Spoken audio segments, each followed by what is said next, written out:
Hello, Read 3000 folks. This is Dr. Ryan.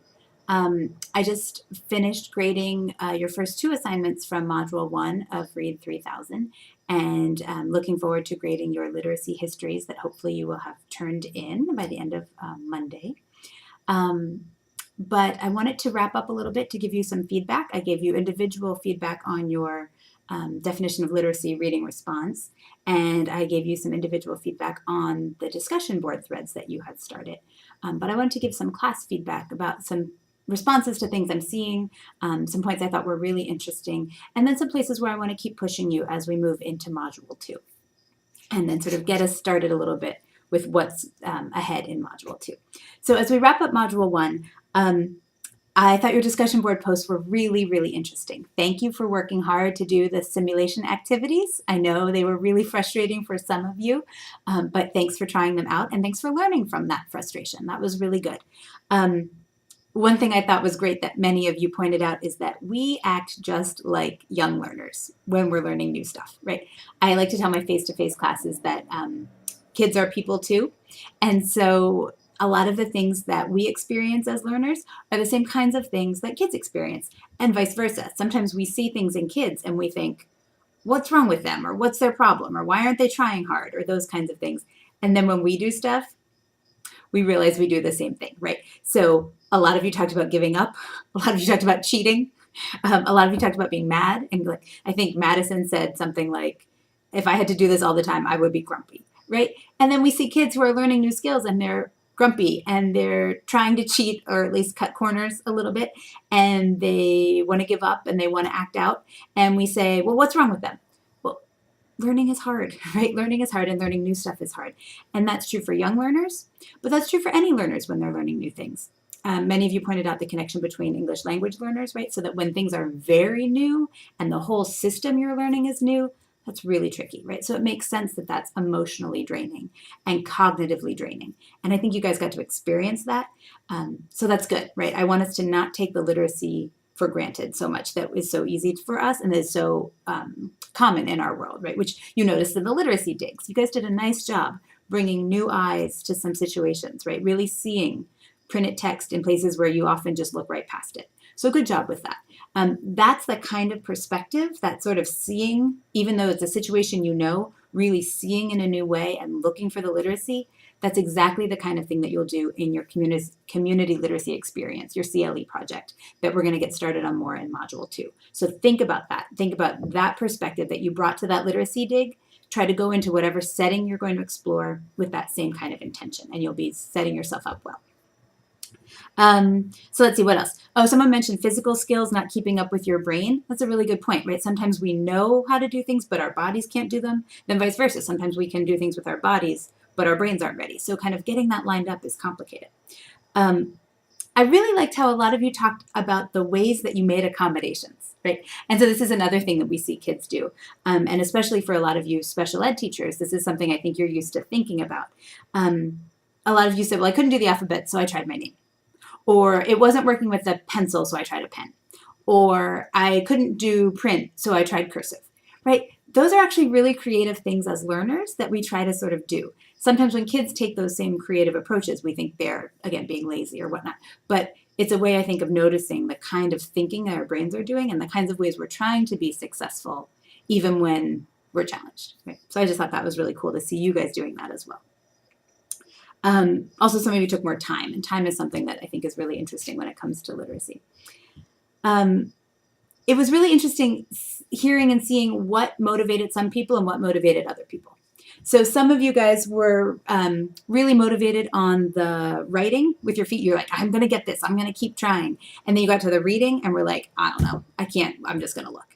And then others of you were the opposite, right? So some of you said that the writing was impossible, but you really felt motivated to do the reading, right? The pictures helped you, or the sense that there was a story that if you just kind of kept looking, you could get. It was just really different to see that, and a good reminder that not everyone is motivated by the same kinds of things, right? So what makes some people give up makes some people dig in, and vice versa. Yeah, and also in the reading, which was cool, you sort of knew to use the pictures. You knew to sort of look for the flow of the story. And so, but you also noticed that when you couldn't build the flow, that it was really hard to keep motivated. So remember, when kids are having trouble with some of those literacy skills like decoding, it's really hard to kind of keep going with that when they can't see that bigger picture. So that's just something I thought was interesting. Again, about the literacy dig, I asked you to dig for literacy, and you found it. You really did. You saw a lot of good stuff. Somebody said that children know a lot, they just aren't always aware of what they actually know. I think that's really smart. So kids know stuff, but they don't actually know everything that they know. And I think sometimes as teachers, we forget to tap into what kids actually know. So that's a really good way of thinking as we approach Module 2 as well. What is it that kids know that you can tap into? Right? What is it that you can help kids realize that they know about literacy, about the world, about language, about all kinds of things? Okay. Like I said, this idea about bringing a new level of attention to your surroundings is what you'll do in your community literacy experience. So I hope you see how that discussion board activity was a sort of scaffold, right? As a teacher, I'm sort of scaffolding you into this bigger project that I know will be really new for a lot of you, but you're building some foundation to that now. The other thing I wanted to mention is that you talked about how reading is woven into your lives.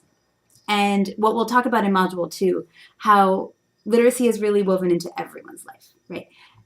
In our society, in our world, we have assumptions about how some people maybe read more than others. Some people are more literate than others. And it's not to say we can't ever make some distinctions about the amount of reading and writing different people do in different cultural situations. But at some level of literacy is involved in almost everyone's life around the globe. It really, really is. So now they'll be different, and the context will be different, and the purposes might be different. But it's really hard to say that someone is illiterate, like just never interact with written language ever. Really, ever? So think about as much as you see. You guys talked about environmental print, right? Understanding the M for McDonald's sign. If a person can read that, does it mean they're illiterate? Well, what if they can only read that? So sort of think about some of those judgments. And again, that's what we'll look at in Module 2, how these ideas that you've seen in your own life apply to people in a whole wide variety of social and cultural contexts. In addition to thinking about what you see in the literacy around you, think about the purposes of that literacy. Okay, so think about what that language and that written language does, what you use it for. The context, like when you see it and what you do with it once you see it. Okay, that will also sort of help you think through that community literacy experience. Your definitions were good. Some of you did wonderfully. A couple of you, I wanted to push you more, and you'll see that in your comments. A lot of you talked about how there's not just one definition, and that's totally true and totally fair to say. But I still want you to think about what kind of thing is it, right? A lot of you said like literacy is many things, or literacy is everything in our world. Everything? Like this paper is literacy, and this pen is literacy, and these keys are literacy, and like everything is literacy? Like breathing is literacy? So try to be a little specific. When you say literacy is everything, what do you mean? Literacy is all of our communication. Literacy is everything that involves spoken and written language, right? I think language probably wants to be in there somewhere, right? So think about or some sort of communicative message. So think a little bit about that. When you say literacy is everything or literacy is many things, try to get a little more specific, a little more content. Also, when you're talking about what kind of process it is, what's most important about it? Maybe it's many things, but of those many things, what starts to stand out? Or out of those many things, what should I look for? Maybe what should we look for as teachers? Or what should we look for as citizens? Or what should we look for as policymakers? Right? About what do we want to know about those many things? Also, I want to keep pushing you all to think outside of classrooms, right? A lot of you in your definitions kind of are going back to this idea about, well, kids learn literacy in school and it's really important to be successful and that's how you do well in school and get a job. And that's not wrong. I mean, sure, that's important in a lot of ways. But what else, right? You saw literacy all around you in the literacy dig. But then when we went to a definition, it got a lot more traditional. How do those two pieces come together? What does it mean for the way we think about literacy once we start to notice the different purposes and the different contexts in which we use it? Right? Does that change at all? So keep thinking outside of classrooms. Keep thinking outside of classrooms. We'll get back to classrooms. Module 5 is going to be all about classrooms, but I want us to look broadly first so that we have a sense of what happens in the world, and then we can work backwards to think, okay, if this is what happens with literacy in the world, then what should we be doing in classrooms? Rather than thinking, well, this is what we teach, so now what should it be like in the world, right? Let's think about the world as being the big situation and the classrooms being just a small part of that. That's how the class is set up. So I want us to really kind of push to keep thinking that way. Couple other things, and then we'll talk about Module 2. A lot of you in your definitions seem to skip over the Hamilton reading. That's a really important reading, right? You did well with the David Bloom article on social literacy as social process and start thinking about how classrooms are social, and even silent reading is reading other people's words and reading in ways that you've been taught to read. That was good. And most of you did pretty well with the Barron article about pencils to pixels. So you notice new technology. Now, in that article, they're saying that there's been a whole range of new literacy technologies, right? So getting erasers was a big literacy technology, and people were so worried about it, and then they just sort of adapted. And then getting a typewriter was a new literacy technology, and then people sort of adapted. And then now we have a computer, and it's a new literacy technology, and people are nervous, and we will adapt, right? So it's sort of not just saying computers are new, but saying that sort of fits in this whole history of different technologies that have been used to write and then read printed word. Okay, so think about it in that chain. But you guys mostly did well with that, and many of you did well with the David Barton article on literacy, like sort of different excerpts. But some of you skipped that one too. So think about that one, but make sure you really read Hamilton, because what she's doing is she's going to give us some good language that we need to talk through the rest of the course. Okay, so what are the kinds of terms? What are this idea of literacy as social practice? This idea about autonomous models of literacy versus ideological models of literacy. Okay, if those don't sound familiar, go back and check in the article. Some of you from Hamilton picked up her first paragraph. I think you read maybe the first page, when she talked about literacy as skills. But if you keep reading, the rest of that, and then the rest of the article says something like, but of course literacy is a lot more than skills. It is also, and then she goes on. That's what I need you to look at. Right, skills is a little piece of it, and that's good, and that makes sense that that's where we're starting. You're only a couple weeks into the course. That's cool. But I want us to make sure that we're getting the terminology and the ideas that come after that. Okay, so it's an online course, and so the readings really are our content. And so you got to spend some time looking at them, thinking about them, and really reading for the big idea. What is the author telling me about literacy? What is the author suggesting that's new information? So not just each little detail, and not like, oh, look, she says skills. But when you read the whole thing, how are you building that bigger meaning? Okay, so keep trying to read in that way. And it's a literacy course, so we're going to work on reading. That's what we're going to do. Okay. So now Module 2, right? Next couple weeks we'll be talking about Module 2.